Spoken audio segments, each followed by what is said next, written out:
ขี่รถมาเมื่อกี้นี่ข่อยบ่กล้ารับแล้วย้อนหยังย้อนหนึ่งอ่าแล้วยืนอยู่บนที่โล่งแล้วก็บ่ได้ใกล้เฮือนคน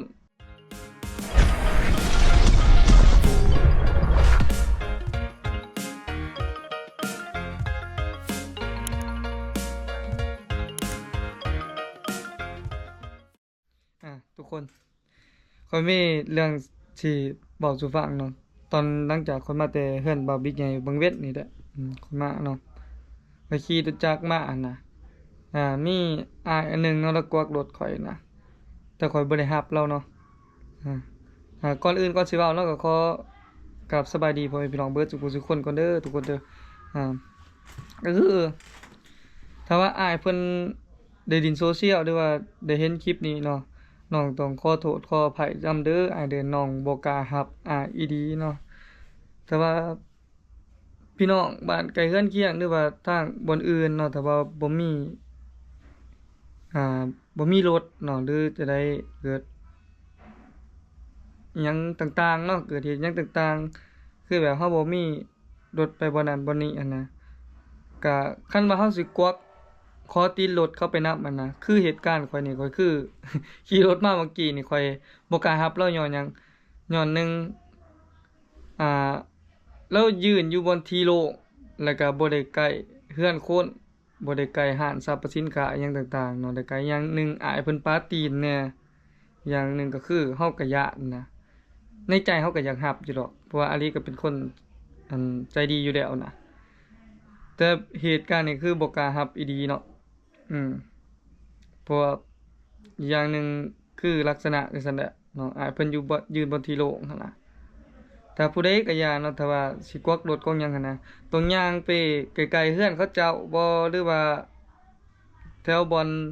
มีห้างสรรพสินค้าหยังต่างๆเนาะยืนกวักรถก็ได้เนาะอันนี้ยืนอยู่ที่โล่งนี่มันคนที่ว่าเขาจะหับไปน่ะเขารู้สึกบ่ปลอดภัยเนาะคือข้อยเองข้อยว่ารู้สึกบ่ปลอดภัยอีหลีข้อยย้านเนาะข้อยย้านอยู่หยังก็คือหนึ่งในตัวเรามี iPad แล้วก็กล้องที่ว่าบาบิ๊กใหญ่นี่เพิ่นให้ยืมถ้าสมมุติว่าซื่อๆเด้อถ้าสมมุติว่าเราถูกปล้นมาจั่งซี้แต่กล้องหน่วยนี้ถูกปล้นไปจั่งซี้ข้อยสิมีปัญญาซื้อแทนบาบิ๊กใหญ่บ่จั่งซั้นน่ะอืมแต่ว่า iPad ข้อยนี่อีกแต่ว่า iPad โทรศัพท์ข้อยเสียหายไปนี่หนึ่งคือ iPad นี่เสียบ่ได้เด้อถ้าว่า iPad ข้อยเสียนี่คือว่าตัดแข้งตัดขาข้อยเลยเนาะคันว่าโทรศัพท์เสียอีกโทรศัพท์เสียก็แฮงตัดแขนเลยตัด อันนี้ข้อยเลยตัดอาชีพตัวนี้ข้อยเลยก็คือทุกอย่างข้อยปาไว้ในนี้เบิดเนาะ iPad ข้อยก็คือใช้การตัดคลิปต่างๆเนาะบ่ว่าสิไลฟ์สดใน TikTok ไลฟ์สดในแอปพลิเคชันหยังต่างๆหรือว่าตัดวิดีโอเนาะอ่าข้อยก็ใช้ iPad ของข้อยเนาะเพราะว่าข้อยบ่มี MacBook ข้อยบ่มีโน้ตบุ๊กเนาะบ่มีคอมที่จะใส่ตัดเนาะเพราะว่าข้อยเซียนเรื่องตัดใน iPad นี้แล้วเนาะสาเหตุที่ว่าเป็นหยังที่ว่าตัดแขนตัดขาก็ย้อนตัวนี้แหละเพราะว่า iPad มันคือเครื่องทำมาหากินข้อยแล้วก็โทรศัพท์ถ้าว่ามันเสียไปนี่คือแบบอีเมลยังข้อยผูกยังก็แม่นอยู่ในนำเบอร์ข้อยเบิดเนาะอืมอิหยังต่างๆก็อยู่ในนี้เนาะถ้าสิเข้าถ้าสมมุติว่าข้อยสิเอาแอป YouTube กว่านี้ไปเข้าในเครื่องตัวอื่นมันต้องได้ยืนยันจากเบอร์ตัวนี้เนาะโดยสิว่าใส่เบอร์โทรเฮาก็ขอไปเนาะคันบ่มีจำพวกนี้แม่นว่าข้อยเข้ายังบ่ได้เด้อถ้าว่ามันเสียไปคือว่าตัดอาชีพตัวนี้ข้อยเลยเนาะอืมแล้วก็ผู้ใดที่ว่ามาแต่ต่างแขวงบ่มีรถกลับจังซั่นจังซี้คือข้อยบอกต่อทำอิฐเนาะก็คือแบบให้ไปยืนอยู่ห้างสรรพสินค้าเขาหรือว่าคนมาแต่ต่างบ้านต่างถิ่นก็บ่มีรถอิหยังต่างๆนี่ก็ควรไปหาผู้หลักผู้ใหญ่เพิ่นก็ได้เนาะไปหาพ่อบ้านหยังก็ได้เนาะแจ้งพ่อบ้านก็ได้เนาะเขาเจ้าก็มีความรับผิดชอบด้านนี้อยู่เนาะแต่ว่ามันเกิดเหตุสุดวิสัยแท้ๆว่าเราบ่มีบ่อนกลับอิหยังบ่มีเงินจังซั่นจังซี้เราก็แม่นติดต่อพัวพันหาบ่เจ้าหน้าที่แล้วก็หรือว่าหาพ่อบ้านนี่ก็แล้วเนาะทุกคนคันยืนกวักแบบนี้นี่ข้อยบ่กล้ารับเนาะเฮ็ดจังได๋ข้อยก็บ่กล้ารับเนาะอืม สิแต่งโตวดูดีหยังก็ย้านเนาะสิใส่สูทผูกไทมายืนกวักอยู่บ่นั้นน่ะข้อยบ่กล้ารับอีหลีอืมแต่ว่าอ้ายเพิ่น ได้เห็นคลิปนี้เนาะก็น้องต้องขอโทษเนาะอ้ายบ่เคยชื่อหน้าเขาเนาะเพราะข้อยขี่รถข้อยบ่ได้ใส่หมวกกันน็อกเนาะข้อยเห็นแล้วข้อยขี่ไปซื่อข้อยก็แนะเบิ่งแล้วกวักก็จักแล้วว่าไปส่งอยู่ไสแหละบ่ฮู้ข้อยก็สายหัวเพราะข้อยขี่ไปเลยเนาะข้อยบ่กล้ารับเนาะแต่สิมาในรูปแบบลักษณะจั่งใดถ้าว่ามายืนอยู่ในที่โล่งที่ว่าบ่มีคนนี่ข้อยก็บ่กล้าเนาะเฮ็ดจั่งใดข้อยก็บ่กล้าเนาะแล้วก็ฝากเตือนอ้ายน้องเอ้ยทุกคนเนาะ ผมว่าคันเห็นเหตุการณ์แบบนี้นี่เราควรตัดสินใจดีๆบ่แม่นว่าเราสิใจดีเกินไปเนาะคะคันเราใจดีเกินไปบางทีมันอาจสิเกิดเหตุสุดวิสัยก็คือถูกปลดมาเฮ็ดจั่งใดเรื่องที่มันเราบ่คาดคิดเรื่องมันสิมาในอนาคตเราเนี่ยมันบ่เห็นเรื่องโหดร้ายเลวร้ายแนวใดเราก็บ่ฮู้แม่นบ่ว่ามันสิมาในรูปแบบใดมันบ่ได้มาในรูปแบบคนที่โหดๆ มันมาในรูปแบบการวางแผนเนาะคนเรามัน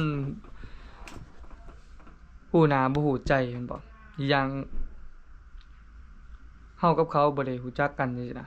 คันเราสิใจดีเกินไปจอนรับสมมุติว่าถูกปลดมาเฮ็ดจั่งใดอืมอันนี้ฝากเตือนไปเนาะก็คือให้ทุกคนมีสติเนาะทุกคนอยู่ไสก็อย่าเนาะคันเป็นแบบนี้ก็บ่กล้ารับเพราะว่าเหตุเกิดแบบนี้เนี่ยการปล้นจี้นี่มันก็อัน เคยเกิดขึ้นมาแล้วเนาะบ่แม่นว่าประเทศเราสิบ่เคยเกิดขึ้นบางช่วงก่อนนี่ก็เกิดขึ้นมาแล้วอยู่แขวงนครหลวงเวียงจันทน์อ่าแล้วก็แขวงอื่นๆก็มีมาคือกันเนาะแต่ว่าเกิดเหตุแบบนี้นี่คือบางบ่อนก็ขี่รถตามเอาแล้วก็เอาขึ้นรถไปเลยจังซี่นะอยู่กลางป่ากลางหยังคันทุกคนออกไปไสหยังคือกันเนาะกลางค่ำกลางคืนคันเห็นเขากวักแบบนี้ก็บ่ฟ้าวรับเนาะแต่ว่าเฮาขี่รถใหญ่หรือขี่รถจักรหยังก็อยากให้เราควรมีสติไว้ก่อนเนาะ มีแต่ฝากบอกอ้ายน้องทุกคนเนาะแบบนี้จะได้ก็ต้องขอโทษอ้ายอันนี้ได้เด้อถ้าว่า เราได้เบิ่งคลิปนี้นะน้องอาลีก็ต้องขอกราบขออภัยหลายๆเด้ออ้ายเด้อน้องบ่กล้ารับอ้ายอีหลีเนาะแล้วมื้อแลง เพื่อนว่าบิ๊กใหญ่คือเก่าเด้อทุกคนเด้อจะได้ก็ฝากติดตามอาลีคือเก่าเลยเด้อทุกคนเด้อช่วงนี้ก็บ่ได้ถ่ายคลิปฝนตกพี่น้องเพราะว่ากล้อง กล้องบ่บิ๊กเพิ่นเอามาให้ถ่ายนี่ก็คือมันกันน้ำบ่ได้เนาะมื้อนี้ฝนตกว่าสิถ่ายคลิปนั่นแหละก็เลยบ่ได้ถ่ายซ้ำพี่น้องเอ้ยจะได้ก็อันละพระจากเนาะทุกคนเนาะตอนแรกก็เจอกันในไลฟ์สดบ่าวบิ๊กใหญ่เด้อทุกคนเด้อแล้วก็วันฮาโลวีนจักมื้อใดแล้ววันฮาโลวีนบ่สิพากันแต่งตัวพี่เนาะก็สิถ่ายคลิปดินเนาะแล้วก็อ่าไลฟ์สดคือเก่าเนาะทุกคนเนาะ อันนี้ก็ยังบ่มีเวลาไลฟ์สดดอกทุกคนเนาะก็ยังบ่ทันได้มีแผนหยังก็เดี๋ยวพวกเราสิไปอ่าต่างแขวงเนาะทุกคนเนาะพวกเราสิไปทั่วทริปเนาะขี่รถจักรไปมีอาลีบ่าววิกใหญ่แล้วก็บ่าวโตแล้วก็บ่าวใหญ่อีกคนหนึงเนาะเราสิพากันไปเก็บข้อมูลอยู่แถวชนบทเนาะทุกคนเนาะว่าบ่อนใดเฮาควรลงควรช่วยเหลือแนวใดเฮาก็ จะไปเก็บข้อมูลไว้ก่อนถ้าเก็บข้อมูลได้แล้วเบิดแล้วเราก็จังกลับมาเนาะก็มาวางแผนกันใหม่เนาะว่าสิเปิดรับบริจาคบ่หรือว่าสิเอาทุนตัวเองไปช่วยเหลือเขาเจ้าเนาะทุกคนเนาะ